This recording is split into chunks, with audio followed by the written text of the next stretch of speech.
Bonjour, bienvenue sur Lève-toi et brille. Bien-aimé, c'est avec plaisir que je vous retrouve aujourd'hui pour parler d'une question importante.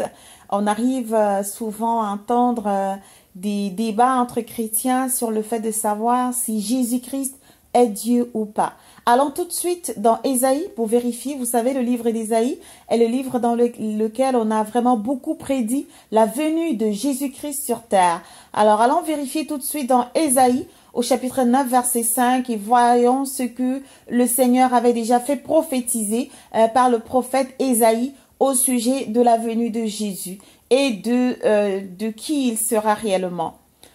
Ésaïe 9, 5 nous dit: « Car un enfant nous est né, un fils nous est donné, et la domination reposera sur son épaule. On l'appellera admirable, conseiller, Dieu puissant, Père éternel, Prince de la paix. » Voyez-vous, Ésaïe avait prophétisé de la part de Dieu comment on appellera Jésus-Christ. Vous voyez qu'on dit qu'on l'appellera Père éternel, parce qu'il y en a qui disent, est-ce que Jésus-Christ est le Père éternel? Mais allez vérifier dans votre Bible, vous verrez qu'il a été prédit qu'on appellera Jésus-Christ Père éternel. Donc si quelqu'un appelle le Seigneur Jésus Père éternel, il est tout à fait en train d'obéir à la parole de Dieu qui a été prophétisée par le prophète Ésaïe disant qu'on l'appellera Père éternel. Alors, un jour, quelqu'un a dit que c'est écrit Dieu puissant, ce n'est pas écrit Dieu tout-puissant. Et d'après cette personne, ça voulait dire que Jésus n'était pas Dieu. Mais Jésus est Dieu parce qu'on dit Dieu puissant. C'est écrit dans Ésaïe 9 au verset 5, comme nous venons de le lire, qu'on l'appellera Dieu puissant. Alors, on l'appellera Dieu puissant. Alors, la personne dit, on dit Dieu puissant et non Dieu tout-puissant. Dans ce cas, allons vérifier dans Apocalypse, au chapitre 1, verset 8. C'est écrit: « Je suis l'alpha et l'oméga, dit le Seigneur, celui qui est, qui était et qui vient, le Tout-Puissant. » Donc alors, on sait tous que dans Apocalypse, Jésus parle, c'est Jésus qui parle.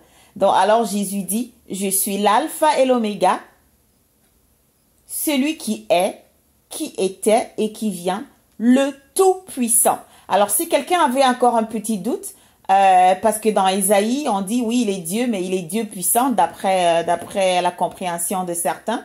Mais Apocalypse 1 au verset 8 dit tout de suite, le Tout-Puissant. Il est l'alpha et l'oméga. Si vous êtes d'accord que Jésus-Christ est l'alpha et l'oméga, ben, il dit, je suis l'alpha et l'oméga, celui qui est, qui était et qui vient, le Tout-Puissant. Il dit qu'il est le Tout-Puissant. Gloire à Jésus-Christ pour sa parole. Merci au Saint-Esprit. Et maintenant, allons également voir ce que le Seigneur disait, parce que le Seigneur lui-même, l'Éternel Dieu Tout-Puissant, dit dans Ésaïe qu'il est le premier et le dernier. Nous voyons aussi que Jésus dit qu'il est le premier et le dernier. Alors, allons voir dans Ésaïe 44 au verset 6. Donc, c'est toujours mieux de laisser parler les saintes écritures pour mieux comprendre la parole de Dieu sous les directives du Saint-Esprit, bien sûr. Dans Ésaïe 44 au verset 6. « Ainsi parle l'Éternel, roi d'Israël et son Rédempteur, l'Éternel des armées. Je suis le premier et je suis le dernier. Et hors moi, il n'y a point de Dieu. » Alors Dieu Tout-Puissant, Créateur du ciel et de la terre et de tout ce qui existe, nous dit dans Ésaïe au chapitre 44, verset 6, qu'il est le premier et le dernier. Maintenant, allons voir dans Apocalypse comment Jésus nous dit qu'il est le premier et le dernier. Donc, allons voir, c'est dans Apocalypse au chapitre 21, du verset 6 au verset 7. « Et il me dit, c'est fait. Je suis l'alpha et l'oméga, le commencement et la fin. À celui qui a soif, je donnerai de la source de l'eau de vie gratuitement. Celui qui vaincra héritera ces choses. Je serai son Dieu et il sera mon fils. » Alors vous voyez, Apocalypse 21, 6 et 7, le Seigneur Jésus dit, « Je suis l'alpha et l'oméga, le commencement et la fin. » L'alpha et l'oméga signifie le premier et le dernier. Ça signifie le commencement et la fin. Jésus-Christ est l'alpha et l'oméga. Jésus-Christ est le commencement et la fin. On s'en va voir encore dans Ésaïe 48, 12, on voit encore le Seigneur Dieu Tout-Puissant, créateur des cieux, de la terre et de tout ce qui existe, qui nous dit dans Ésaïe 48 au verset 12, « Écoute-moi, Jacob, et toi, Israël, que j'ai appelé. C'est moi qui suis le premier, c'est aussi moi qui suis le dernier. » On est tous d'accord, on le dit tous les jours hein, à l'église ou partout, entre frères et sœurs, on dit toujours que Jésus est le premier et le dernier, n'est-ce pas? On est tous d'accord là-dessus.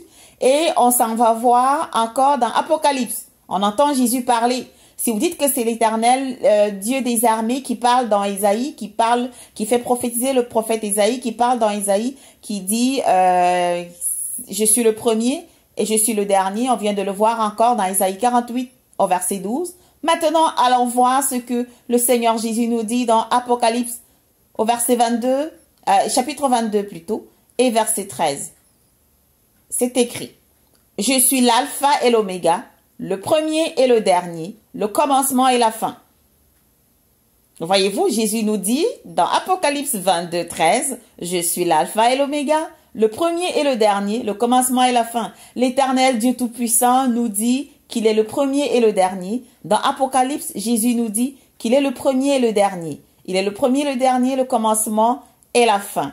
Alors, et comme on le sait tous aussi, dans Jean au chapitre 1, verset 1, c'est écrit qu'au commencement était la parole et que la parole était avec Dieu et que la parole était Dieu. On sait tous que la parole, c'est Jésus et Jésus s'est fait chair. Jésus s'est fait chair et il a habité parmi nous. On dit que au commencement était la parole et la parole était Dieu. Maintenant, pour terminer, allons voir, parce qu'il y a tellement de versets qui nous montrent clairement que le Seigneur Jésus-Christ est tellement plus grand que ce que l'on dit.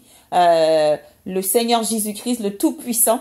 Voyons maintenant dans Matthieu au chapitre 28, verset 18.